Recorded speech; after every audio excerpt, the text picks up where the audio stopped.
ngayong artista na kinuha si Lola. Bawat tao, iba-ibang gagawin ni Lola. Tuturuan po natin siya kung ano yung mga ganap. Gusto ko makakita na may mabubuting puso. Yun lang yung importante sa akin. Sa akin, gusto kong tumulong sa mga delivery riders natin dahil napakasipag nila. At kahit sa tirik ng araw, kahit umuulan, ay bumabiyahe sila para mag-deliver ang mga packages nyo. I just wanna give back again to the riders. Magpa-prank tayo ng mga delivery riders ngayon. So, nag-rent tayo ng isang bahay na gate at dyan ako manonood. Nasa loob ako ng mga sasakyan. And guys, walang nakakaalam sa mangyayari. Kasi lahat naman kami sa atin, hidden camera. Pero mga nakaset up dyan, saka dyan, mga tinted yan. So, walang nakikita, nakapatay yung mga sasakyan. Mukha lang siya nakapark. At hindi lang yun, meron din akong camera din sa harap. Mga hidden camera, marami tayong mga setup. At ako, hindi nyo din ako makikita kasi parang medium ngayon, magtatago na tayo. At maririnig ko sila kasi may lapel si Lola. So, doon ako bumabase. At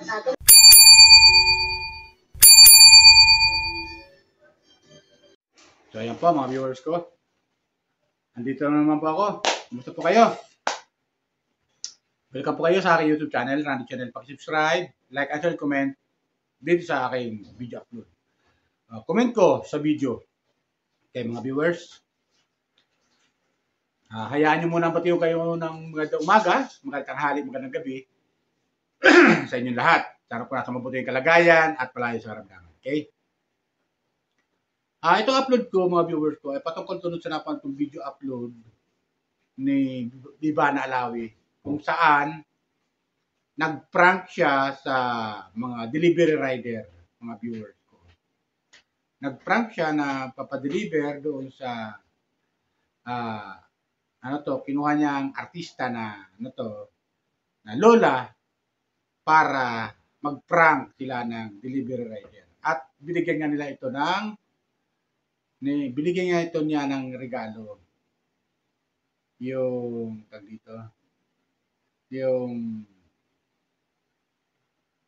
mga delivery rider, mga viewers. Sa ganung ugali ni Ivana Alawi, mga viewers ko, matutuwa ka sa kanya. Kasi gumagawa siya ng paraan kung paano siya makatulong. Di ba? Gumagawa siya ng paraan kung paano siya makatulong sa mga kababayan natin na talagang nangangailangan. Di ba? Kaya, hindi tayo magtataka kung bakit dumadami yung humahanga kay Miss Ivana Alawi. Shoutout siya, Miss Ivana Alawi. Maraming humahanga sa kanya dahil nga sa kabutihan, kagandahang loob niya. Diba? Kaya, kahit ako mismo na viewers, tagahanga, supporter ni Ivana Alawi ay natutuwa ako sa ginagawa niya. Content. Napakaganda yung content niya. Yung magbibigay siya ng prank sa isang delivery, tapos yun, bibigyan niya ng regalo. Di ba? Napakaganda nun. Kaya, ibig sabihin, pinapakita lamang yung kagandahang asal ni Miss Ivana Alawi at yung taong delivery rider, kung gaano kaganda yung ugali ng meron tayo mga Pilipino. Yung hospitality, mga viewers ko. Yung hospitality, yung meron mo delivery, papadeliver. Ngayon, nagpa-deliver naman, ay kulang yung pera, at itong delivery, bagkus imbis na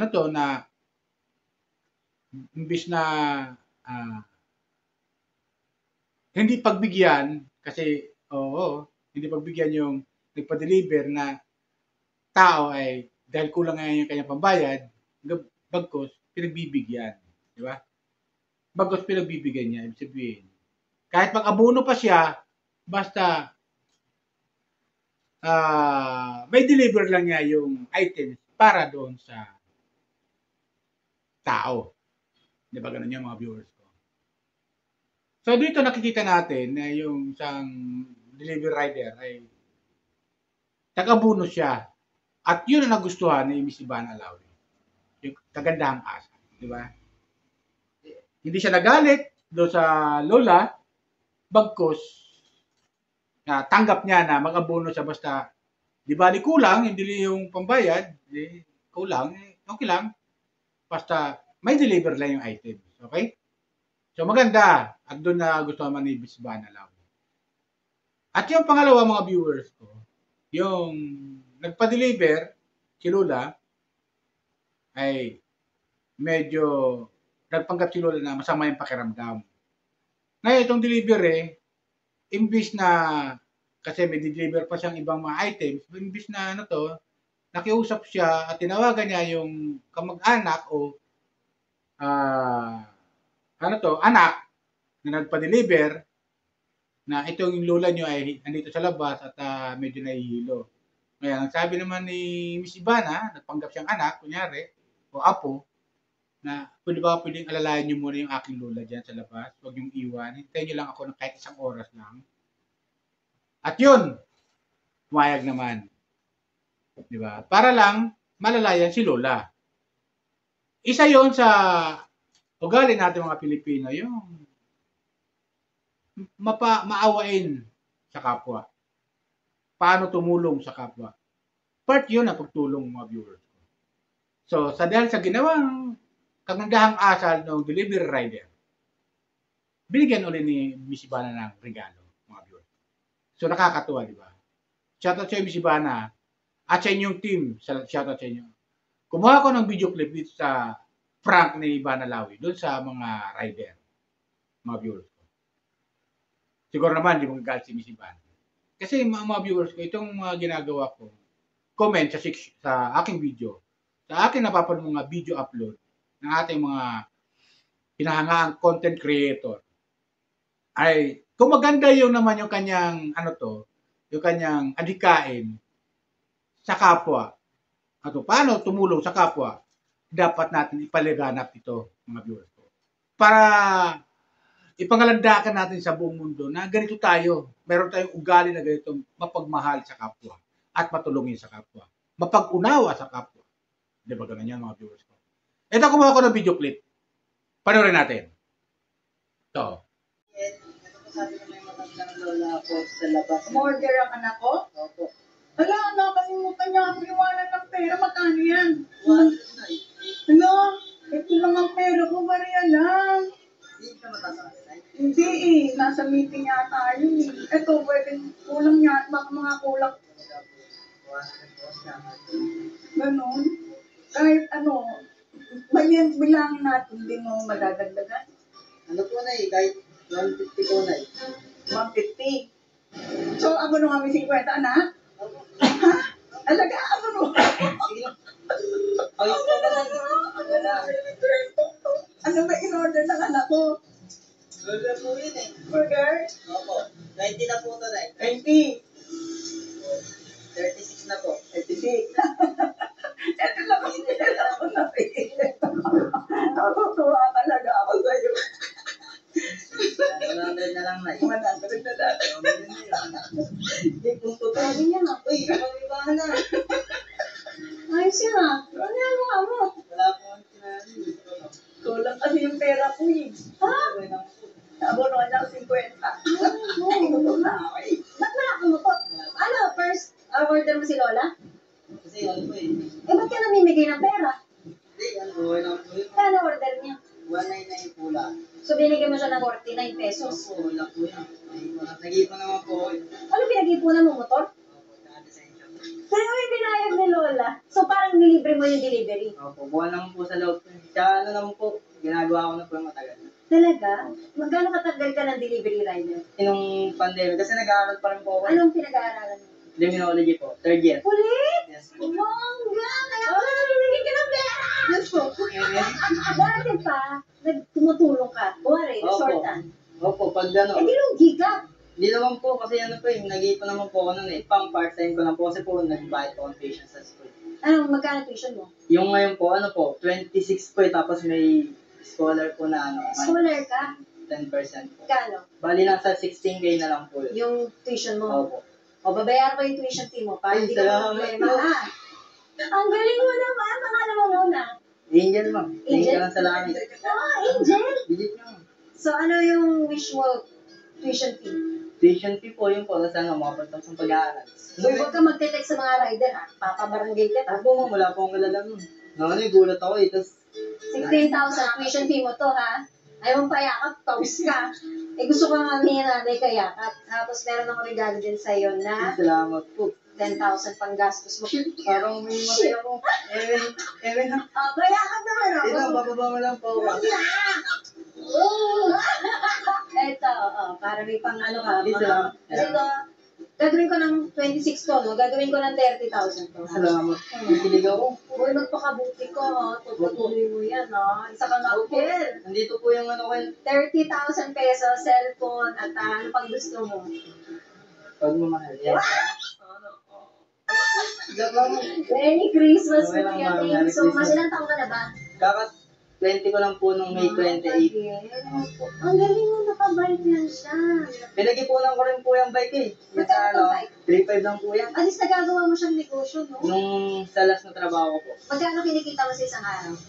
Nung nakaraan po, 94 pesos lang eh. Sa isang araw? Yes po. Mahirap ba ang pag-deliver? Pag ano ma'am, pag nakabike, tas pagpaahon ma'am. Tas, ano yun, yung...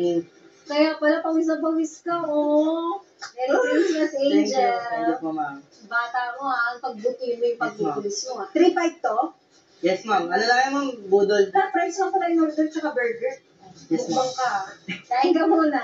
Thank you ma'am. Pagbati po sa ano, mga taga-lugar ko sa Mayon, Tagaytay Street. Tsaka sa pamilya ko dyan, ate. Angelina Oseta, Antonio Oseta. Ate, napakabuti nitong batang to. Yes. Tsaka sa nanay ko nasa Pasig yun. Mahal na mahal kita mama. Mama, ang bait ng anak mo. Napaka-blessed mo. Tsaka sa mga klase ko yan. Ay, binati na ang buong barangay. Yo, ito na yung simula ng pag-aartista ko. Ayun.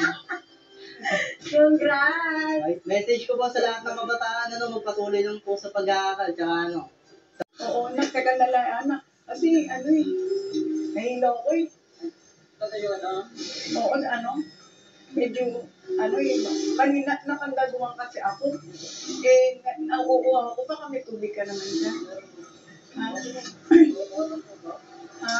Oo, ang sakit ang ano eh, ito oh. Tingnan mo nga kung ano. Hindi ba ako namumutla? O, sinagugutom na ako. Ha? Tubig mo yan? Opo. Okay lang, ma'am. Sa inyo? Oo, sige, okay lang. Wala ka naman TV, no? Wala naman po. Wala naman po. Ano ba yung TikTok mo? Opo, Chester po. Chester. Bayad na ba to? Opo. Ano, sige po. Ito po yung traduction niyo na po. Akin na to, tubig mo. Ano ko eh. Hindi mo ba ako pwedeng tulungan? Baka yung susi, baka ito baka may magawa tayong paraan na mabuksan. Kasi kailangan kumain. Ang init-init. Ngayon, ano yung susi eh. Ano po? Wala eh. Wala. Ako na ko. Ano? Teka. Ano nga eh. Luto mo na, ma'am. Ha? Hello po, ma'am. Sir, ito na rin, sir. Nalakad po ng pinto. Opo, wala po siyang kasama dito. Hindi talaga ako.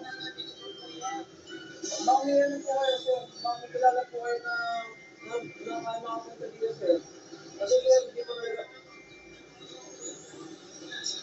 Dito, para sir, pag dito na lang dito, kasi may mga dito na po ako. Medyo na ba? Pasensya ka na naabala ka.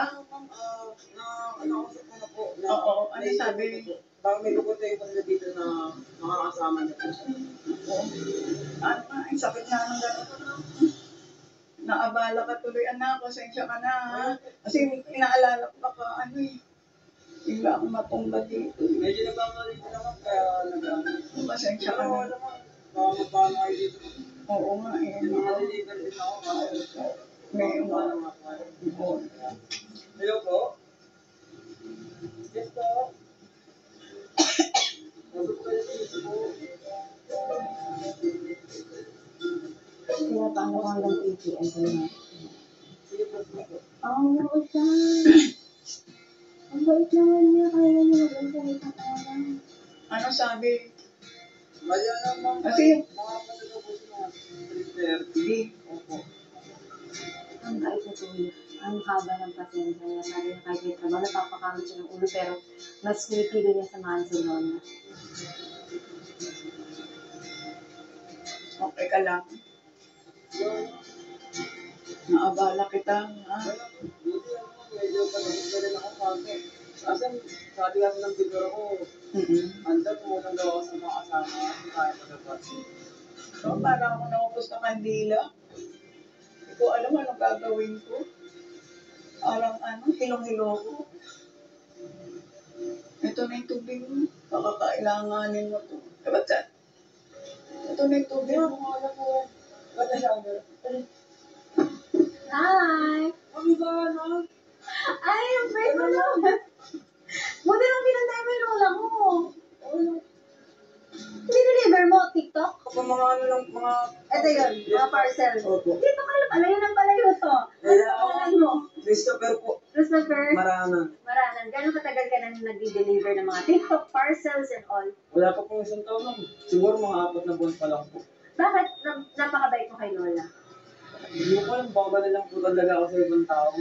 May Lola ka din. Pero naman po kasi hindi ko po siya nakasama kasi nasa ano po siya, probinsya. Bali naman po kasi ako dito. Nag-aaral ka? Yung, Working student? hindi na po nag-aaral, nag-stop na po ako kasi Anong course mo? food and beverage po. Ganun. Nag-stop po ako ng pag-aaral dahil nga po. Nag-pandemic naman, wala pong kinikita yung magulang ko. So, itong pag-deliver mo ng mga TikTok parcels, racket mo to o full-time job? Full-time job po para din po makatulong din sa magulang. Ano masasabi mo? Madali ba yung trabaho nyo? Pero po, dugot pa po talaga siya mo. Minsan nilapit kami ng alas 10. Ilang oras ka? 12 hours? Nasa kali? Yes po. Ano yun? Kumakain ka ng lunch, dinner? Hindi po. Minsan din na po nakakain sa isang araw. Opo. Nung natouch ako sa kanya, kasi pinalabas ko parang sabi ko, paantayin niyo siya, pakwento mo siya, talagang iniwan niya yung motor niya, umupo siya sa tabi ni Lola para lang bantayan si Lola na kahit may trabaho yung tao, ito yung pinagkakakitaan niya eh. Bait pa, dahil dyan. Alam mo, Ala, halika dito. wag na po ma'am, basta mauwalan ko yung parcel. 30,000. Ma'am, Oo. ma'am, di ko pa deserve yan. Ma'am. Deserve mo ka na. Hindi, Deserve niya, no? may mga tao po kung mas kailangan na ito, ma'am. Ito cellphone para sa'yo. Ma'am, okay na po, ma'am. Okay, Ma'am, wala then. po yung parcel, ma'am. Okay na po ako doon. Ma'am, Thank you.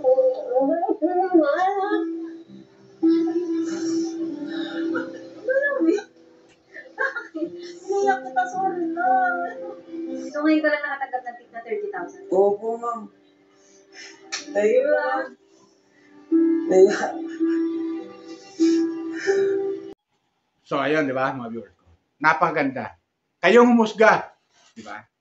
Talaga yung mga ganong ugali, meron tayo mga Pilipino. Talagang yung maging mapag-unawa at maging matulungin sa kapwa. Di ba? Meron pa rin kahit paano. Hindi lahat kasi ng mga tao ay walang pakialam. Meron tao talagang nakikialam din na talagang may pakiramdam kung paano tumulong sa kapwa. Ibig sabihin, may malasakit sa kapwa. At yan ang sa ating mga Pilipino meron tayo. Hindi nyo napapansin mga viewers ko. Binabaha na tayo lahat, lubog na sa baha. Pero pag may dumang helicopter na binibidyohan sila, nagagaw pa lang kumaway at tumawa. Pero hanggang lig ng tubig no, mga viewers ko. Di ba? Kasi kahit kayo mga Pilipino, kahit hirap tayo sa buhay, pinapakita pa rin natin sa buong mundo na ito tayo, masaya pa rin tayo. Di ba mga viewers ko? Masaya tayo eh, kahit hirap tayo sa buhay. So, ganun yung sitwasyon doon sa, sa delivery rider. Di ba? Yung isa, nag-aaral pala criminology, nag-aaral siya. Kahit, kahit mag-abuno siya, basta may deliver niya lang yung item, makatulong na sa kapwa. So, ganun, di ba? Ganun tayo eh. Yung isa namang rider, bagamat meron din siya di-deliver, pero pinakiusapan naman siya ni Miss Ivana Lao, nagpanggap na apo ng lola, na mga pwede maghintay kahit siyang oras lang. Hintayin siya. Kasi nga, baka himatayin yung lola niya dyan. Kasi tinawagan niya, yung lola niya rito, sa labas, di ba kapasok, baka ano mangyari. So, nagmamalasakit siya doon sa lola. At pinag-usapan namin si Ivana Lao nagpanggap siyang apo niya, na baka pwede maghintay ka isang oras, hintayin ako, pauwi na ako. O, di ba? So, ganoon mga viewers ko, napaganda yung ugali meron tayo mga Pilipino. Halos lahat ng mga, marami sa ating mga Pilipino, ang ganun meron ugali tayo meron. Meron namang iba, yung ilan, pabayaan natin sila ugali nila yun Yung walang pakialam sa kapwa, mga viewers ko. Pero yung ginawa ni Miss Ivana Lawi, napakaganda. Napagaling prank. Kaya tuloy mo lang yan, Miss Ivana. Shoutout sa'yo sa ginagawa mo. Natutuwa lang ako dahil napaganda yung ginawa mo prank. At doon natin nakita yung ugali sa mga rider kung ano meron. Mga viewers. Kung ano meron. Basta pakiusapan mo lang sila, pagbibigyan ka naman sila. Basta makiusap ka lang. Kung may kailangan ka, makiusap ka lang. Kung may tutulong, mayroon man sila may tutulong sila. Di ba ganun yun, mga viewers ko? Meron lang may tutulong sila. Kung wala, pasensya lang talaga. Wala eh. Ano may tutulong kung wala? Di ba ganun yun? Okay? Yan lang pa mga viewers ko. Paalala ko lang ulit, baka meron mga nanonood dyan, mga viewers ni Miss Ivana Lawi. Pakisupport naman po sa aking video upload. Comment lang po kayo, like and share sa aking video upload. Pakisupport lang po, subscribe lang po kayo, like and share. Okay? Malaking bagay na po sa akin yun. Yan lang po. Bye! Ingat po lagi. Pagpalain po tayo ng pumikapal.